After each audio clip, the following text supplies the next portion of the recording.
Évangile selon Matthieu, chapitre 16. Les pharisiens et les sadducéens abordèrent Jésus et pour l'éprouver, lui demandèrent de leur faire voir un signe venant du ciel.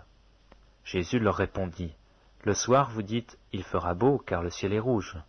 Et le matin, il y aura de l'orage aujourd'hui, car le ciel est d'un rouge sombre. Vous savez discerner l'aspect du ciel, et vous ne pouvez discerner les signes des temps. Une génération méchante et adultère demande un miracle, et il ne lui sera donné d'autre miracle que celui de Jonas. » Puis il les quitta et s'en alla. Les disciples, en passant à l'autre bord, avaient oublié de prendre des pains. Jésus leur dit, « Gardez-vous avec soin du levain des pharisiens et des sadducéens. » Les disciples raisonnaient en eux-mêmes et disaient, « C'est parce que nous n'avons pas pris de pain. » Jésus, l'ayant connu, dit, « Pourquoi raisonnez-vous en vous-même, gens de peu de foi, sur ce que vous n'avez pas pris de pain? Êtes-vous encore sans intelligence? Et ne vous rappelez-vous plus les 5 pains des 5000 hommes? Et combien de paniers vous avez emportés? Ni les 7 pains des 4000 hommes, et combien de corbeilles vous avez emportés? Comment? Ne comprenez-vous pas que ce n'est pas au sujet de pain que je vous ai parlé?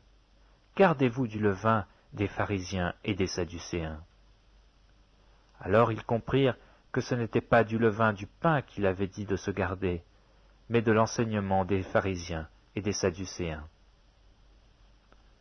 Jésus, étant arrivé dans les territoires de Césarée et de Philippe, demanda à ses disciples, « Qui dit-on que je suis, moi, le Fils de l'homme » Ils répondirent, « Les uns disent que tu es Jean-Baptiste, les autres Élie, les autres Jérémie ou l'un des prophètes. » Et vous, leur dit-il, qui dites-vous que je suis?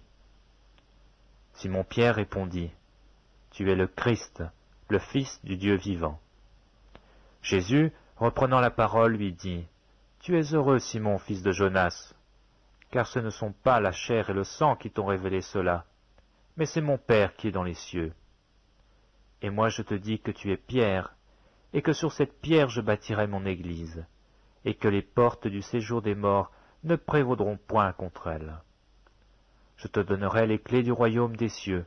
Ce que tu lieras sur la terre sera lié dans les cieux, et ce que tu délieras sur la terre sera délié dans les cieux. Alors il recommanda aux disciples de ne dire à personne qu'il était le Christ. Dès lors Jésus commença à faire connaître à ses disciples qu'il fallait qu'il allât à Jérusalem, qu'il souffrit beaucoup de la part des anciens, des principaux sacrificateurs et des scribes, qu'il fut mis à mort et qu'il ressuscita le 3e jour.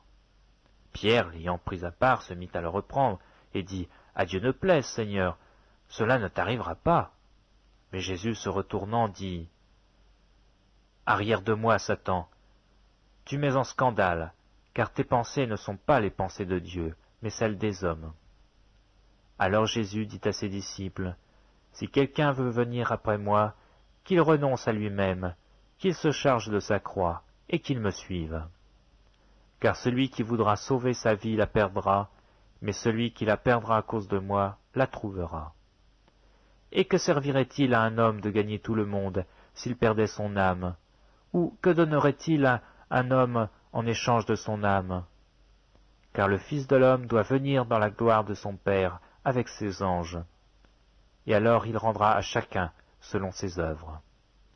Je vous le dis en vérité, quelques-uns de ceux qui sont ici ne mourront point, qu'ils n'aient vu le Fils de l'homme venir dans son règne.